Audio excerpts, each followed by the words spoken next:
Hello and welcome to the first episode of What's the Point? With me today, I have Alex Strouf, the general manager from 90 FM, Hello. your only alternative. Alex, how are you doing today? Oh, I'm lovely, Claude DeGeneres. I'm doing fantastic. Thanks so much for having me to talk a little bit about 90. I'm excited. Yeah. Could you give me a little bit of a summary of 90 FM? Oh boy. Yeah, I'll do my best. So essentially we're a 24/7, 365 alternative radio station.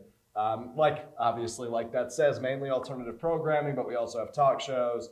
We have jazz programming Monday through Thursday. And then weekends, it's kind of always special. This upcoming weekend, we have Jazz Fest, which is 56 hours of jazz music. You like jazz? Oh, I do. But we have a bunch of specialty programming, and we're a radio station that's different than everything else. But we're the largest student-run radio station in the Midwest. We're the largest organization here on campus. So that's incredible. Cool. That's really it's cool. Yeah. That sounds like you've got a lot of things that make you stand out. What drew you to this organization? How long have you been with it? So since the first week of my freshman year, it was sports initially that drew me there. A guy now still named, he's had the same name, Nathan Hansen, who actually former employee of SPTV, fun fact. Oh, cool. He was the sports director there at the time, and he found me somehow, and then I've been there since, and now they allowed me to run the darn thing, which I still don't know who made that decision, but here we are. Impressive. You must have really shown some skill. I don't know about that, but yeah, I'll take the credit. Yeah. What's something that only an insider would know as a part of 90 FM? So like me not knowing tough. anything So you want a from secret? outside. Yeah.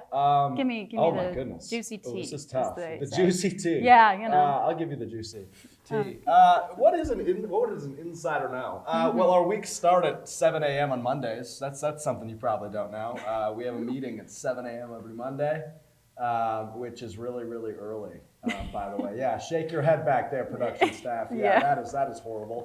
But no, it's a good way to start the week. You drink coffee and talk about work at 7 a.m. on a Monday. That would be that. Yeah, I'm gonna go with that. That's probably one thing you don't know. Yeah. What's something that would be commonly misconstrued? Misconstrued in what sense? Let's see. If I'm coming in, you told me a little secret about you, like with your organization. Yeah. But let's say, like, you guys are 24/7. But like, do you have people working there 24/7? Outside of 2 a.m. to 6 a.m. we do, which is pretty wild. So we brought up specialty programming. So after 9 p.m. every night, we turn into something else. So it'd rather be pop punk from the 2000s, whether it be 70s rock. There's specialty shows every night. So yeah, there's somebody in the booth until 2 a.m., which I don't think people get. We rarely run on automation, which 2 a.m. to 6 a.m. is a computer. But other than that, we always have somebody in the booth. And that's only a couple of hours. Cool. That does make sense for having such a large organization. That's really great. 20 hours a day we are live. It's pretty wild. What would be like a day in the life of working at 90? So you start your Mondays at 7, but what do you do for the rest of your week? So I'll just run you through a casual Monday for me. Monday is 7 a.m., get to the station, make the coffee, make sure everybody's there, go to the conference room, we drink our coffee, we talk. We're done by somewhere between 8:30 and 9 o'clock. And then I go back to the station until 9:30. I do any sort of social media thing that is urgent, and if that's not possible, then I just chat with somebody about their day, go to class, come back. I do 2 hours of emails every Monday, which is just responding, opening, blah, blah, blah, all the really fun stuff. Then noon to 2, it is meetings with staff individually. So that's making sure stuff's getting done essentially, which is kind of my favorite part of the week, which is where I get to see where everybody's at, whether it be their passion project or real projects or anything in between. So it's extensive, but it's a lot of fun. But otherwise, it always changes. A lot of shenanigans are involved in the day of the life. That's always good. Yeah, it is. It's something, but it's always different, which is really it's a really unique and cool part about working there. It's never the same. There's always something else that needs to happen, which makes it a lot of fun. Oh, cool. Well, thank you so much for tuning in to talk with us about 90 FM. We'll be right back with a sketch after the break.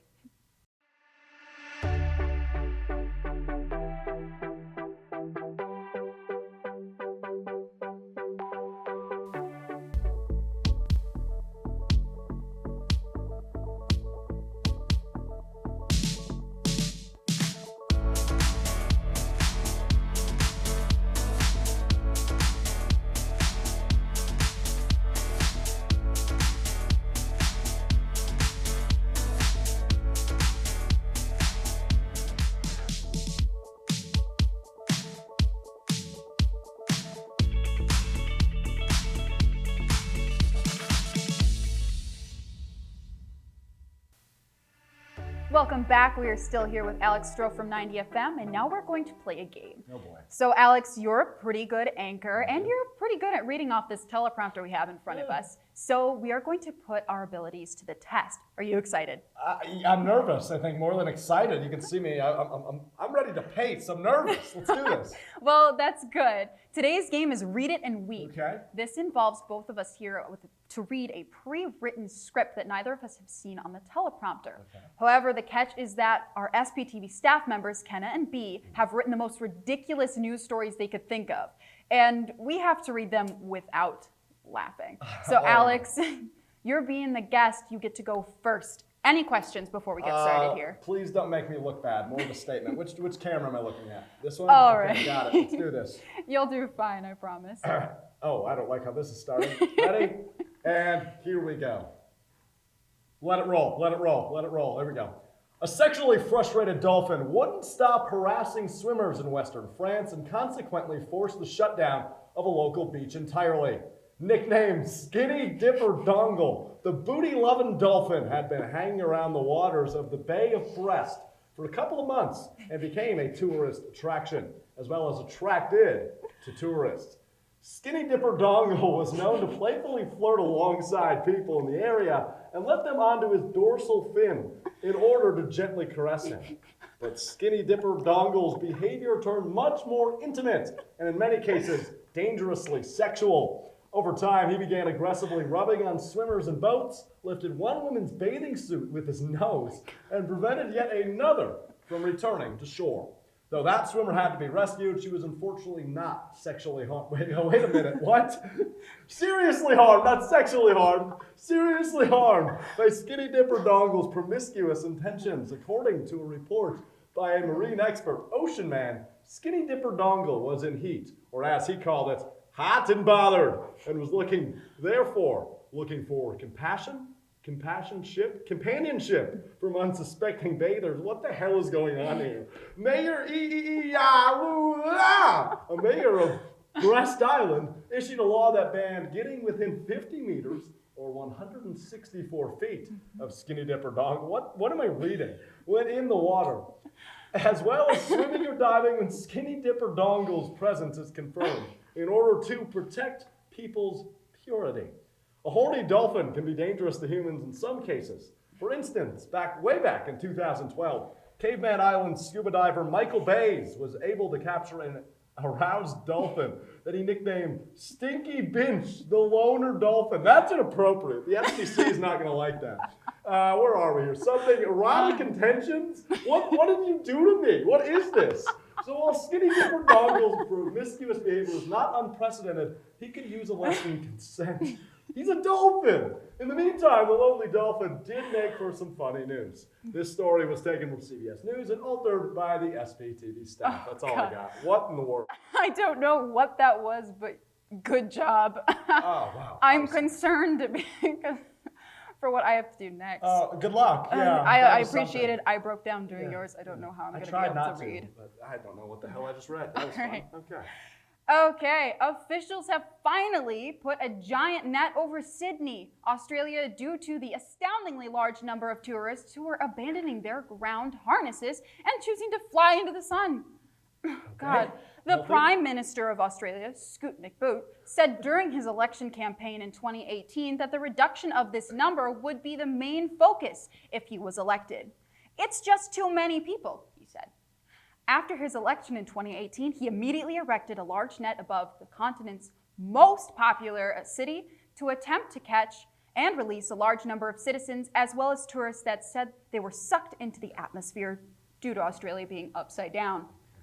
Oh, those poor folks. Sydney's chief of police, Darby Hornswoggle, is on record saying that he thinks the net is a waste of money. Oh, yeah, mate. That net's a waste of money, you ask me. Oh, bloody thing costs apps a tip.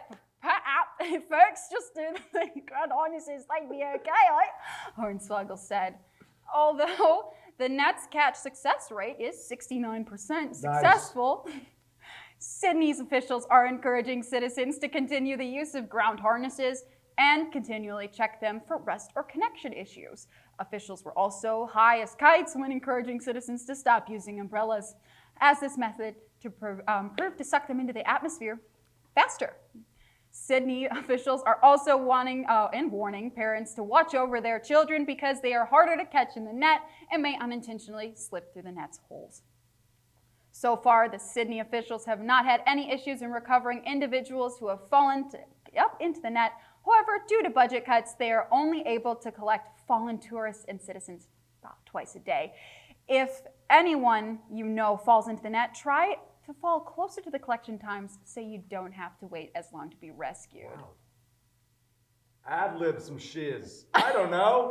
That's quite the thing to put on a teleprompter. Dangerous. All right. Yeah, that that was pretty something. great. That was something. Yeah. I totally have lost if all of our Australia audience that we didn't have to begin with that butcher. I think we lost them at Horny Dolphins. Yeah, you know what? Yeah. They were probably gone. Yeah. They turned it off after they heard about a Horny Dolphin. This was not parent approved. I'm sorry. This is TV 13, folks. Yes. Watch your kids. All right.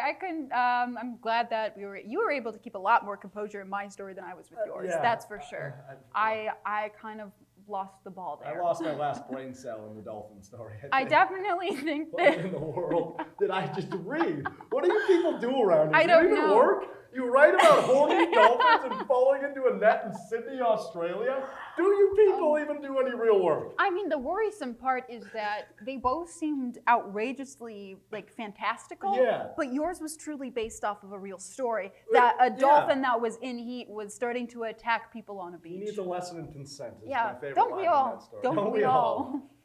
Well, I'm glad you kept your composure like you did. We'll be right back with you some more 90 FM fun after the break. Peace.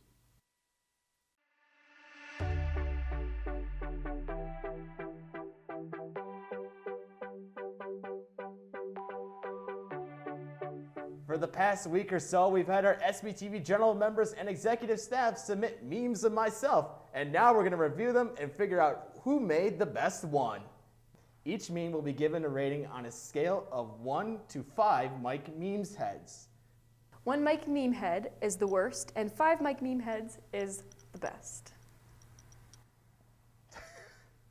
So with that, let's get started with the very first meme.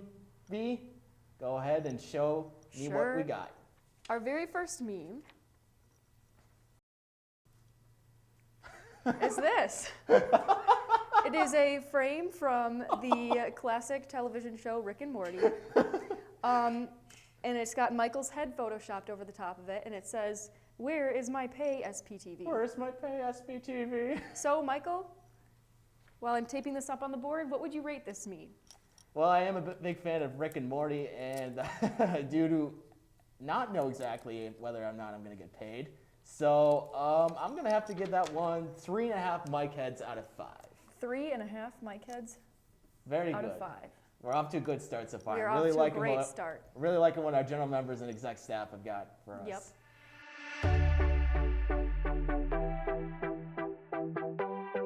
And we're back. So, Alex, if you had to summarize 90 FM, what's the point? What's the point of 90 FM? What is the point of life? I'd say that's another question for another time. But 90 FM, what's the point? I'd say there's two. It is to inform and to entertain. You want to know what the heck's going on, but you also want to be entertained, whether it be music, talk, blah, blah, blah, blah, blah, all of the good stuff we do. So I'd say to inform and to entertain. Couldn't have said it better myself. Thank you, Alex. Of course. That's all we have this week. I'm Claude Neve from SPTV's What's the Point? If you're interested in more of our content, check out our YouTube channel, SPTV at UWSP, to watch the Sports Hub and our new show and future entertainment.